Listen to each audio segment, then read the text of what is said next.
Hi guys, কেমন আছেন সবাই? নিশ্চয়ই ভালো আছেন।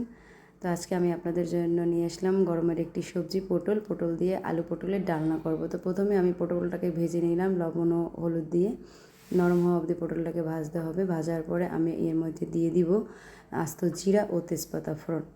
আস্ত জিরা ও তেজপাতাটাকে একটু ভেজে নেব। ভেজে নেওয়ার পর আমি এর মধ্যে দিয়ে দেবো গোটা গোটা করে রাখা আলুগুলোকে আমি ভালো করে লাল লাল করে ভেজে নেব।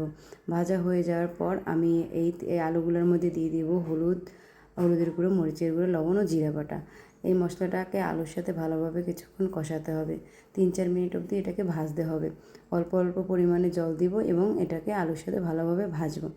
ভাজা যখন হয়ে যাবে, উপরে যখন তেলটা উঠে আসবে, তখন আমি এর মধ্যে দিয়ে দিব 3-4টে এলাচি। 3-4টে এলাচি দেওয়ার পরে আমি এটাকে আরও কতক্ষণ রান্না করব।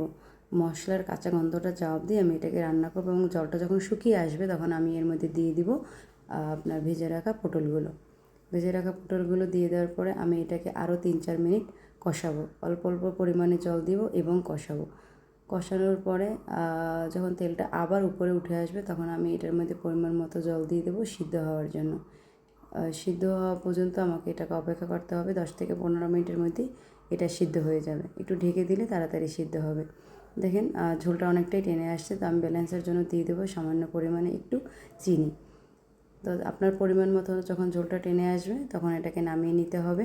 দেখেন এই হচ্ছে আমার ফাইনাল লুক। তো আশা করি আপনাদের ভালো লাগছে। সবাই ভালো থাকবেন। ওকে, বাই।